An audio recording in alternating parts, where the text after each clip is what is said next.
Hey everyone, what is up? And welcome back to the Lifestyle Lifter Show. Today I want to cover a really important topic that is the key to feeling full and fewer calories, the ultimate guide.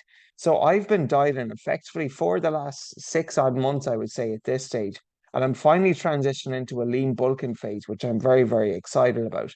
However, I do understand that fat loss, it is not the funnest phase, and it is only a part of the journey that does not last forever. But if you are someone who's currently on that fat loss journey, you want to look a bit better in your clothes, feel more confident in yourself, lose a bit of weight, and just ultimately feel healthier and fitter, hopefully this podcast will help you because I know it's not full going to, or it's not fun going to bed hungry when you're in a calorie deficit. It certainly is part of the process, but hopefully after listening to some of these tips, which I'm going to share, I'm at least going to help you minimize that. Now, what I will say is hunger is inevitable. And you need to build a better relationship with hunger when you are in a calorie deficit. Because what I actually did just for the bodybuilding show was I reframed hunger as a good thing. You know what? I'm hungry, good. That's a sign that my calorie deficit is working and that I'm losing fat. Okay. Because you shouldn't necessarily fear or panic when you're hungry. We all make emotional decisions when we're hungry, and typically those decisions aren't the best. Okay. I know myself, I'm like a demon sometimes when I'm hungry and I'm not able to think straight and I'll just eat anything all around me. But if you can just be a bit more present in that moment, take a deep breath, relax for a second, okay, settle yourself, have a bit of food, you'll start feeling much, much better. But hunger, first of all, reframe it as a good thing. It's a sign that your calorie deficit is working. Speaking of which, what is a calorie deficit? So, as we know, a calorie deficit is required to lose stubborn fat. And if you are not in a calorie deficit, you are not going to lose fat. A lot of people claim to be in a calorie deficit, but often there is some element of miscalculation. For example, if you were eating out and you scan you're in, we'll say, a restaurant and it has all the calories there laid out for you, did you know that the restaurants have a scope of 20% in terms of their caloric range? In other words, a meal which could be 1,000 calories, they actually have some leeway and leverage that it can be 20% above or below that amount. So 1,000 calorie meal could potentially be an 800 calorie or a 1,200 calorie meal. Now, if you're to think that out logically, and restaurants and obviously the big movement towards healthy eating and clean eating, do you think restaurants are going to under or over report calories? Exactly. So you might be eating out quite frequently and you might think you're in a calorie deficit and you might even be looking at the calories in the menu, but they are not necessarily correct. It just depends on how the food is cooked. They're probably not going to be weighing out every single thing to the gram. That is just an estimated guide. Okay. Secondly, if you're not losing fat and you claim to be tracking your calories, did you know that you may not even be in a calorie deficit? Because a calorie deficit at a heavier body weight is not a calorie deficit as a lighter body weight, typically. For example, when I was 83 kilos before I started my own fat loss journey, I would say my maintenance calories were 3,300. Now, having dieted down to 66, 67 kilos and lost 15 kilos in total, my maintenance calories at 67 kilos were not 32 or 3,300, probably around 26, 2,700. So a big mistake a lot of people make is they think a calorie deficit at a heavier weight is gonna be the same calorie deficit that will keep them going at a lighter weight. You need to adjust your calories as you lose weight. Otherwise, your fat loss may potentially plateau. Okay. So you need to be in a calorie deficit to lose fat. And I spoke about the importance of reframing hunger. But what are the hormones that actually signal that? And the hormone that signals hunger is ghrelin, and the hormone that signals that we're full is leptin. Your mindset, though, has such a huge role to play in actually convincing yourself how full you are. Because there was a study done on the ghrelin and leptin hormone. So ghrelin is your hunger hormone, and leptin is your fullness hormone. When you get that signal that you're satisfied, you're full after your meal. And they did a study on they had two groups and they both were told to consume a shake. Okay, so they consumed this shake, and one group was told that the shake was this monster shake. It had all of these, all of these healthy ingredients in it, and it had a total of like 500 calories. The other group was told that this was a nice weight loss or quote unquote a detox shake, clean, nutritious, and it only had 150 calories. Okay. Now, what both studies didn't know, or both groups didn't know, is that they consumed the exact same shake with the exact number, same amount of calories. But they did research on this, okay, and they were able to see that the group that were told, that were placeboed into thinking that they were having the higher calorie shake, their leptin hormone, the hormone that told them that they're full, increased more than the other group. Okay. So that's a simple way of saying your mindset and the placebo effect has a huge, huge role in how full you're actually going to feel. Which is why sometimes if you feel guilty about having a certain food, the guilt and shame associated with that food can often be more damaging than the amount of calories that you consumed. Okay, because what's that really telling you? It's promoting you to feel guilty, to feel shame, to feel stress. And when you're feeling stress, that is not a good thing. Because stress, then, what does that do? It elevates your cortisol. And cortisol promotes the storage of visceral fat. And visceral fat is that stubborn fat that we often find hard to get rid of. So your mindset plays a huge, huge role in your overall diet and experience. Okay. Now, let's talk about some strategies to stay full. Are you familiar with the three most effective ways to stay full in a calorie deficit? The first one is eat more protein. What's the benefit of protein? Protein will help keep you fuller for longer, preserve lean muscle. Examples of high protein food would be lean meats, fish, beans, lentils, tofu, eggs, protein powders, Greek yogurt. Have more protein at every single meal. The second way would be to increase your fiber intake. You've got soluble and insoluble fiber. The benefits of fiber is it slows down your digestion, it stabilizes your blood sugar, and promotes good gut health. High fiber foods would include things like non-starchy and starchy vegetables. You've got your beans, you've got your legumes, complex carbohydrates too. You've got fruits and even some soups. So just some examples of those. So non-starchy vegetables, that'll be the likes of your broccoli. That'll be the likes of your cauliflower, your cruciferous veg, your spinach, your kale. I would say for anyone on a fat loss journey, eat an unlimited amount of non-starchy veg. Okay, because they're the vegetables that are very, very low in calories that you can eat a lot of. So broccoli, cauliflower, spinach, cabbage, carrots, lettuce, kale, Brussels sprouts, asparagus, mushrooms, and onions. Eat away at those, okay? After that, then we've got so other high fiber foods. You have starchy vegetables. And starchy vegetables would be vegetables such as peas, such as butternut squash, corn, sweet corn, and so on. These are vegetables that are just tend to be a bit higher in calories and carbohydrates. And not saying that you shouldn't eat them, but just you can't eat as much for the same caloric intake. That is all. Okay. Then, if you want to stay fuller for longer, other high fiber foods include beans and legumes. Okay. So, beans are a great way to stay full for longer. Also, for anyone who is vegan or vegetarian, they can act as a source of protein there too, because there is some protein in beans. Just a little tip though, if you have difficulty in digesting beans, what I would recommend is you soak them in water overnight. Okay. Otherwise, it can potentially cause some gastrointestinal issues. All right. Other than forms of fiber. So, if you want to think about complex carbohydrates are your typical potatoes, oats, and so on. Whole grain rice would be another one. They be examples of complex carbohydrates, which are obviously higher in calories, but they give a slow releasing and slow digestion energy.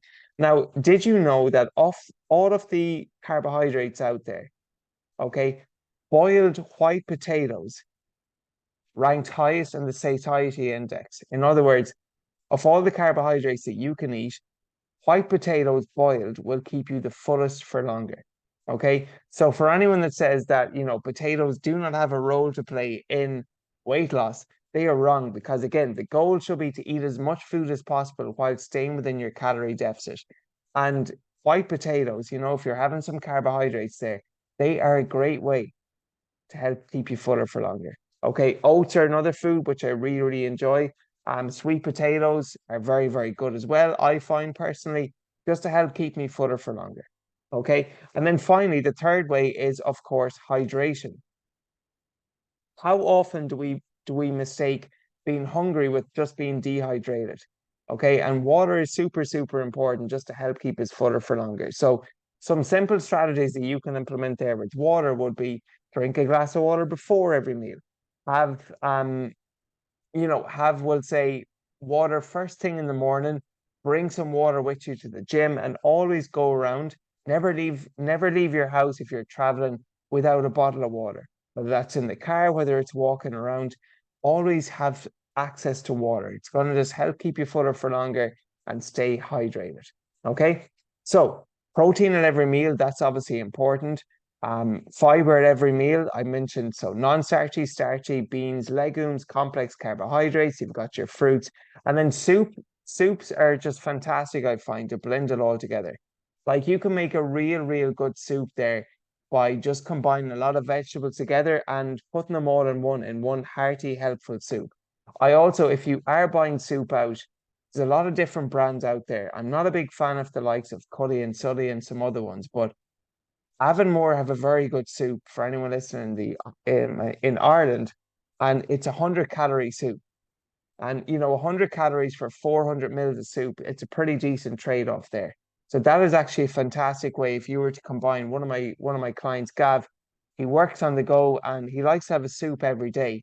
But obviously soup on its own, it is taking the fiber at every meal, but it's not taking the protein at every meal.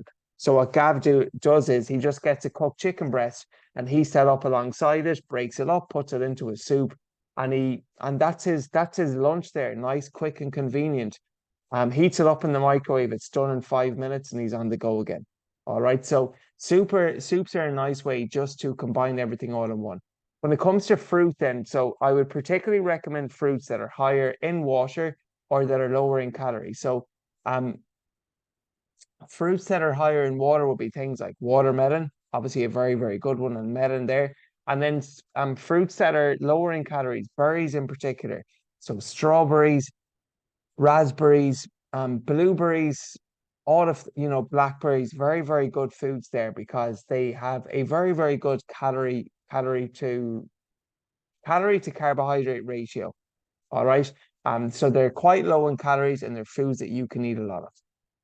Now, obviously staying full on a calorie deficit, it comes down to more than just having protein at every meal, increasing your fiber intake and staying adequately hydrated.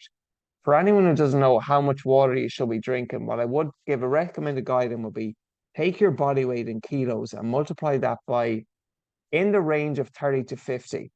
So let's just say you're 70 kilos times three sevens or 21. That's 2.1 liters of water a day on the low end.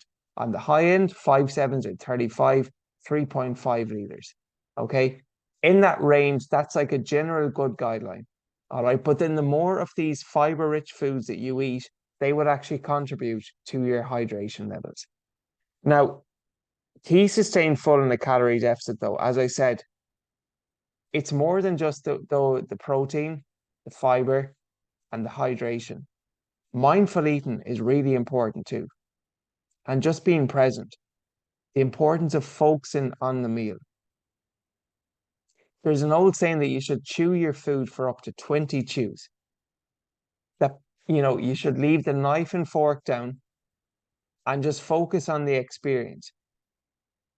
Because the more you can just slow down the process of eating, it's going to help keep those fullness and that fullness signal kick in that bit more. Because here's the interesting thing. From consuming a meal to your brain actually getting the signal that you are full, that takes around 20 minutes. So if you gobble your meal down in 10 minutes and you consumed a big meal, we've all been there before, and you still feel a little peckish after a meal, it's because you haven't given your body a chance to actually let those natural fullness hormones or signals kick in. Okay, so that's the importance of just eating a bit slower, chewing your food that bit more. and taking at least 20 minutes to sit down, 15 to 20 minutes per meal. If you're busy, if you're on the go, I know it can be more challenging, but just set yourself a general target of 15 to 20 minutes per meal, particularly in the evening time after you're finished work. I am aware if you were going for lunch and you're on a time budget more than anything else, or you're out the door in the morning, it can be tricky. But just understand that the slower that you eat your food, the more of a chance you're giving your body to digest it, and the more of an opportunity then you're allowing those fullness hormones or signals to kick in over time. Okay. Then when it comes to on top of mindful eating, it's important then that you just think about the type of food and you balance the macros accordingly. Okay, so fats are actually and can be very, very beneficial in just help keeping you fuller for longer. And sometimes just in between meals, I find something as small as 5 or 6 almond nuts is really, really effective just to tie you over. Okay, so don't be afraid to include some healthy fats. Just be careful because they can be quite high in calories. 1 gram of fat has 9 calories, whereas 1 gram of protein and carbohydrates only have 4 calories. Okay, but the whole key in all of this is just choosing foods that you can eat in large volumes that are low in calories. And this is what you've probably heard before, it's volume eating. So volume eating is going to help you physically fill the stomach up. Okay. It is going to help you keep fuller for longer. And it's going to help you realize that, it might seem like you're eating quite a lot of food, but it's actually quite low in calories. So there's loads of sample meals here. Like for morning time, I think an omelette is a fantastic way, an egg white omelette. Okay. You're getting your protein in with the egg whites. And if you fire a load of veggies in, okay, take your pick there. Spinach, kale, peppers, mushrooms, onions, whatever it might be. Okay. You could have a whole helpful omelette with, three, with probably up to, I would say, 400 or 500 grams of ingredients easily. And that might only come in at 250 to 300 calories. Okay. So omelets are a really good option for the morning time. Other options. So oats are very, very filling. Okay. What I recommend with oats is that you cook them in quite a lot of water. I just find personally, when I was on my fat loss journey, that the more water that I use in oats, just the fuller it actually helped keep me. I know some people, my mum, for instance, she does not like to use a lot of water, and her porridge is so, so freaking thick. All right. It's like eating a loaf of bread by the time she has it cooked. Whereas me, I'm the opposite. I like to use a lot of volume of water and keep the oats nice and smooth. So your oats in the morning plus a scoop of protein. Okay. That will give you some fiber. That would also give you some protein as well. Omelets with veggies and porridge and poached eggs. So eggs are just fantastic in general because they're giving you obviously protein, but they're also giving you healthy fats there as well. All right. Other high volume foods. So let's just say for dinner time, that could be pick your protein. So it could be chicken, it could be turkey, it could be tuna, it could be tofu. Add a lot of salad to that. Okay, get your lettuce, get your broccoli, get your cauliflower, get your beetroot, whatever it might be. Other ways in, so if you're cooking a stir fry, a sneaky way to get more volume in is just include a lot of vegetables in your stir fry. One of my clients, Ross, he started out and he freaking hated eating vegetables. So I just got him starting out with some soup and he managed that. And then when he was making some curry stir fries or chili con carne, I asked him just to sneak a few vegetables in there. And now over time, he's actually gotten to a point where he's enjoying them, at least enjoying them more than he used to. But a simple little way, a simple little hack to get more veggies in your stir fry. Just include some frozen veggies there and the whatever your stir fry is flavored with, it's going to disguise the taste if you're someone who doesn't really enjoy eating vegetables. Okay, so you could have a chicken curry stir fry, chili con carne. It's another very, very good one. Let's just say then you wanted to have some steak. Okay, a good old steak in a Friday. Well, why not grill some asparagus? Have some green beans with that. Okay, flavor it with some Himalayan salt and black pepper. And you've got a nice meal there, a nice nutrient dense meal. Okay, if you have time then at the weekend, Shout out to some of my clients making the Mac Lifestyle Fitness sweet potato and carrot shepherd's pie. If anyone wants the recipe for it, I'll post it in the show notes in my 7 day fat loss, or no, in my Live and Lean recipe cookbook. But just another delicious, nutritious meal that's high in fiber, that's high in protein. What's giving that meal the protein? So you've got your lean steak mince. What's giving it the fiber? So the sweet potato and the carrot shepherd's pie. And then included in the shepherd's pie, you've got lots of vegetables there. You pick and choose. All right. Sample desserts then. So if you wanted some desserts, again, pick your protein. Your protein could be Greek yogurt. Pick your fiber. So your fiber in this case could be some berries mixed up. And if you have a sweet tooth, what I always recommend to my clients is, you know, to make a meal out of it. So if you're someone who loves chocolate like we all do, all right, and or you like biscuits, let's be real here. No one ever just had one biscuit and left the packet down. Most of you listen probably have one Oreo, two Oreos, and that could be three, four, or five. But five Oreos or five biscuits, that could easily add up to 500 calories. So what I recommend to two of my clients, Simon and Siobhan, they're a couple actually working together with me, is to make a meal out of it. They like Kit Kats. So what I suggested was that they have the Kit Kat, but they actually put it in with some Greek yogurt with some fruit. Because what's that adding? That's adding protein and that's adding fiber. And it's also adding some chocolate too. So by the time they finish it, at least they feel more satisfied. All right. Because no one's ever going to feel satisfied from eating a bar of chocolate. It's only going to make you want more and more and more. But they are just some sample high volume, low calorie meals that you can have. So breakfast, omelette would probably be my favorite one. Porridge and poached eggs or protein porridge. For dinner, any kind of salad or stir fry with lots of veggies, good lean source of protein. And then dessert. If you are having chocolate or insert favorite food here, make a meal out of it. Greek yogurt, cottage cheese are two very good options there for your protein. Fruit will obviously hit your fiber. And then, choose your whatever you enjoy then, whether that's chocolate, whether that is biscuits, just pop those in, break that up, and make a meal out of it. All right. Now, on top of this, though, when staying fuller for longer, I want to talk about the importance of just limiting empty calorie foods. Okay. And these are foods that, when you have an isolation, they're quite high in calories, but they're not going to do much for you. They're not going to help keep you full for longer, and they're only going to give you more cravings. And just one general rule I will say to anyone is try not to drink your calories. All right. If you're someone who likes Coke, just go for the Coke Zero. If you like the 7 Up, the 7 Up free. But ideally, try limiting drinking your calories. Try not to have any liquid calories. Okay. Other options then. So again, I think this is harder for girls, but just in general, if you're in a calorie deficit and your set caloric intake per day is, let's just say for a girl, 1,600 or for a guy, 2,000. Well, I would really question your approach if you're genuinely going to eat a donut that's 500 calories. For that girl, that is almost 1/3 of her total daily calorie allowance. And for the guy, it's 25% or 1/4. Now, you could have a full meal and two full meals, two omelettes for the equivalent amount. So the deeper you are into your calorie deficit, the more strategic you need to be with your food choices.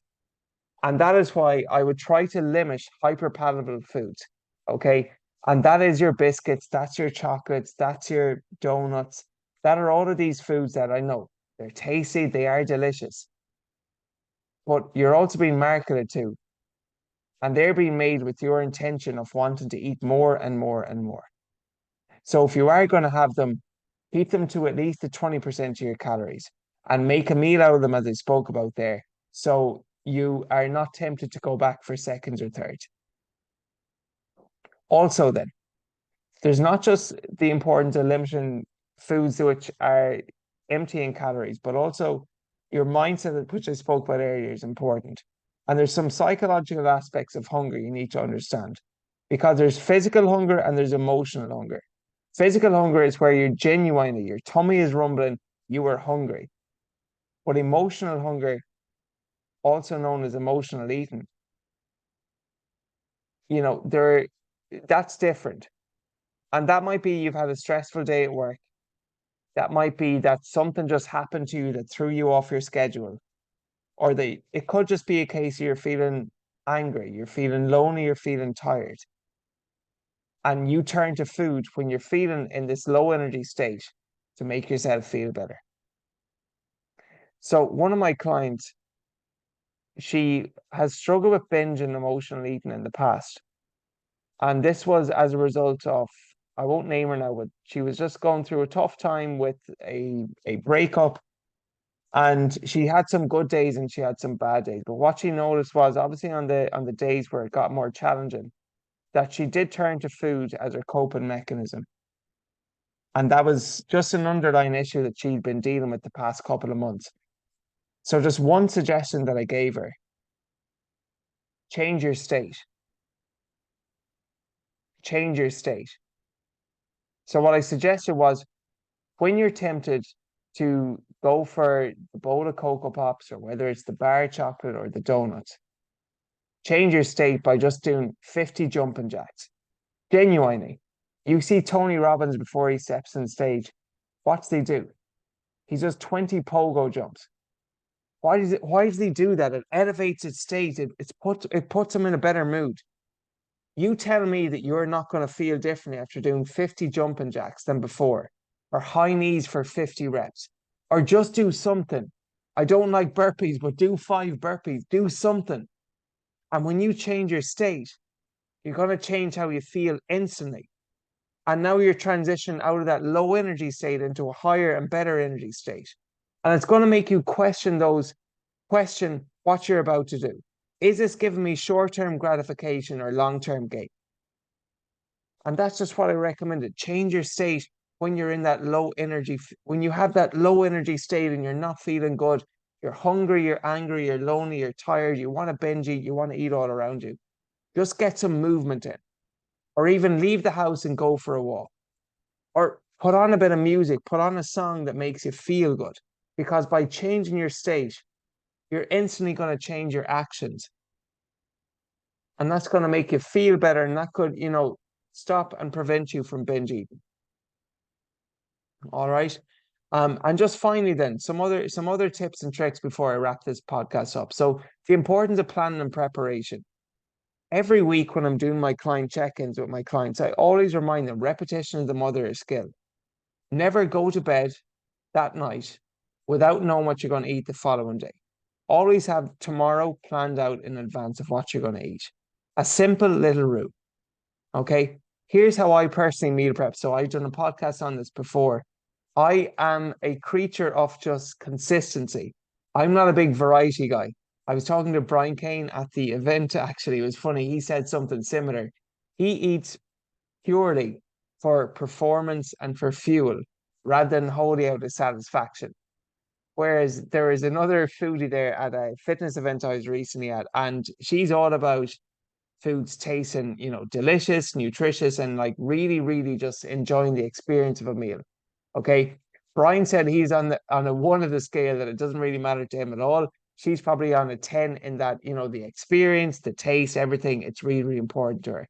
I'd say I'm probably on the scale of like a 4. Okay. I love the experience. Obviously, it's nice having good, tasty, delicious food, but I just like eating food. And if someone gave me a salad with just some broccoli and vegetables and chicken and some rice and a bit of Himalayan salt, I would be happy. Okay. I would be satisfied. But so how I personally meal prep is I will batch cook 21 meals for the week, 3 square meals a day on top of my oats, which would be my fourth meal. And my first meal would or one of those 3 meals would be chicken plus veggies. Another one would be lean steak, mince and veggies. And the final one would be turkey, mince and veggies. And then how I flavor them, that would depend. So I can add I might add some Himalayan salt. I might add some, oh, I really, really enjoy the kari chipotle, the chipotle salsa sauce. That is absolutely gorgeous. I might put some barbecue, I might put some seasoning on. But I'm a pretty basic cook. and just more than happy to eat food. I'm not a huge guy for, making it IG worthy and cooking all these delicious recipes that most influencers share that they probably don't even cook that often. I just think simplicity and consistency is more important than variety. All right. If you're different, that's absolutely fine, provided you can stay within your calorie deficit. There's no rule that says you have to prep a full week's worth of meal. That's just what I do. Some of my other clients, so Owen, for instance, he's one of my newer clients on board. And what he opted to do, preferred to do, was to use today's dinner for tomorrow's lunch. So let's just say you're having chicken curry for dinner, that's your lunch for tomorrow. And then some of my other clients, they like to batch cook bi-weekly. So they might do something from Sunday to Wednesday and Wednesday to Saturday. All right. You choose, but I do think there's a lot of power in just planning and preparing the day in advance so you know exactly what you're going to eat. And also prepping snacks which will help keep you fuller for longer too. Boiled eggs are a great one. Like you can batch cook 15 boiled eggs, keep them in the fridge, and if you had three of those a day, they'll be fine. If you cook them on Sunday, they'll still be fine by Friday. Handy little snack there just to have in the go. Or Greek yogurt is another one. All right. Finally, then some practical tips and tricks. So, eating on a smaller plate.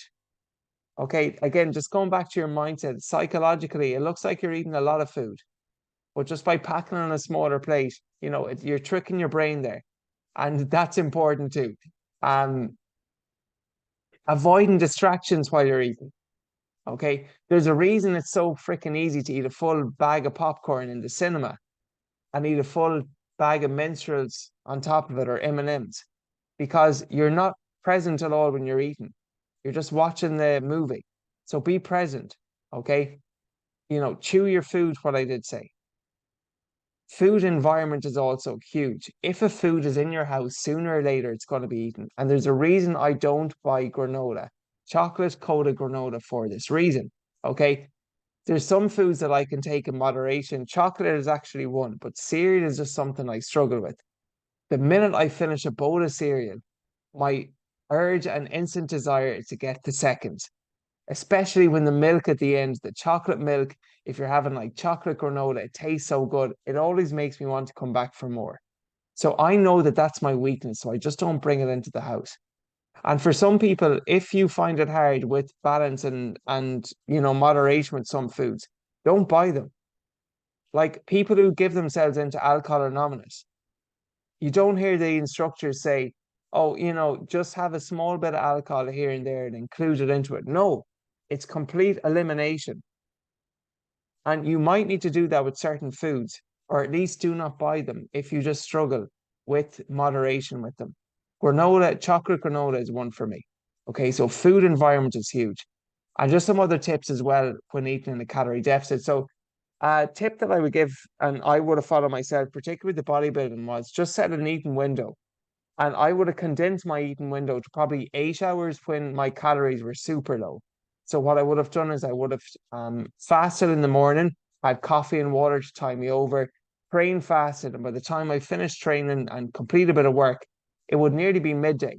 And then I'd finish eating at maybe 7 or 8 o'clock, and that'd be an 8 hour window. If you can expand that a bit more, it's fine. I would generally though recommend that you consume all your calories within a 12 hour window from fasted to fed. There's a reason why if you're going for a health checkup, they generally recommend you stay fasted for at least 12 hours. Just gives your body a chance to digest and absorb the food. And it's going to help keep you in your calorie deficit easier.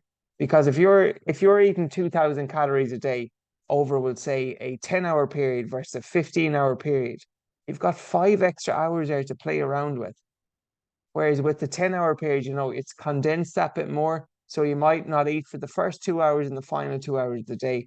It's a nice little way just to get all your calories in while staying fuller for longer. And finally, if you do get sugar cravings after a meal, just use mouthwash or brush your teeth. A simple signal to send to your brain that you're finished eating. All right. So that is all for this week's episode. I hope you found it valuable. I hope you found it beneficial. Just to recap on some of the things we spoke about. So the importance of being in a calorie deficit, what a calorie deficit is, and how it helps you to lose weight. If you're not in a calorie deficit, you are not going to lose fat and lose weight. We spoke about the hormones involved in hunger, which is ghrelin, and the hormone involved in feeling full, which is leptin. Then we spoke about the three strategies to stay full in a calorie deficit. We're talking eating more protein. So foods that are higher in protein include things like lean meats, you got fish, you got lentils, you got tofu, you got eggs. Protein is going to help keep you fuller for longer and preserve some lean muscle. We spoke about adding fiber to every single meal. Okay, so with fiber, you have non-starchy vegetables, starchy vegetables, you've got beans, you've got legumes, you've got complex carbohydrates, you even have some fruits and you got some soups thrown in there. And then finally, hydration, the importance of hydration in staying fuller for longer. How often do we mistake being hungry with just being dehydrated? So some tips include drink a glass of water before every meal and opt for foods that are higher, have a higher water content, such as watermelon and even cucumber. Then we spoke about mindful eating, being present, chewing your food, okay, putting the knife, putting the fork down, using smaller plates, being present in the moment, not giving in to emotional eating, okay, that when you are about or tempted to binge eat, that you change your state. Just get some movement in, do something to change how you feel, to get you out of that low energy state into a higher energy state. We spoke about limiting foods which are, empty calories effectively, not drinking your calories and limiting the amount of hyperpalatable foods that you eat. Foods that are high in sugar and high in calories that are easy to eat a lot of. And that if you do enjoy those foods, the chocolates, the biscuits, to make a meal out of them. Okay. Then the importance of planning and preparation and meal prepping, not going to bed without knowing what you're going to eat the following day. And we wrapped it up with some other practical tips like setting an eating window, brushing your teeth after your final meal, and controlling your food environment. So, having listened to this show, what's one thing that you're going to do differently? What action are you going to take? Don't be a mental masturbator and listen to this and do nothing. What's one thing you're going to do that's going to help keep you fuller for longer, that's going to help you stay consistent in your own fat loss journey? Have a think about it, implement it, and let me know. Let me know. Shoot me a message on Instagram. So my Instagram handle is at Mac Lifestyle Fitness, MC Lifestyle Fitness. And if you did get value from the show, I'll ask you to pay the fee. And if you've been listening for a while, you know what the fee is. The fee is not monitoring value. It's just a value exchange, that you like and subscribe and you share the show with someone who might benefit from it. Podcasts of all the platforms, Facebook, TikTok, YouTube, Instagram. Podcasts are generally the slowest to grow. And I'm blown away by the amount of new followers I'm seeing every single week. So for all of my current and existing followers, thank you. To all of my new followers here, welcome as well. And please share this show and let's spread this message more. Okay. Get this show out to people because I know there's a lot of people there who are struggling. They're trying to lose weight and they just can't cope with the hunger. But you know that this episode can potentially benefit them. And if it benefited you, let me know as well. So shoot me a message on Instagram and I'll also post the link for a freebie. Okay. If you want free access to my Live and Lean recipe cookbook with some of those high calorie or low calorie, high protein recipes, high volume foods with the likes of my sweet potato shepherd's pie, the protein porridge that I personally make, the chili con carne, fan favorite amongst my clients. Okay, the chicken curry or the tofu stir fry, the steak asparagus and boiled potato chips. If you want any of those recipes, I'll post a link in the show notes and you can get access to it for absolutely free. Also, I wrote a blog post on this, 3 ways to stay full in a calorie deficit. If you're someone who learns better by reading, I'll also post a link on that. But that is all for this week's episode. Hope you got value from the show. And lifestyle lifters, peace out. Catch you guys next week.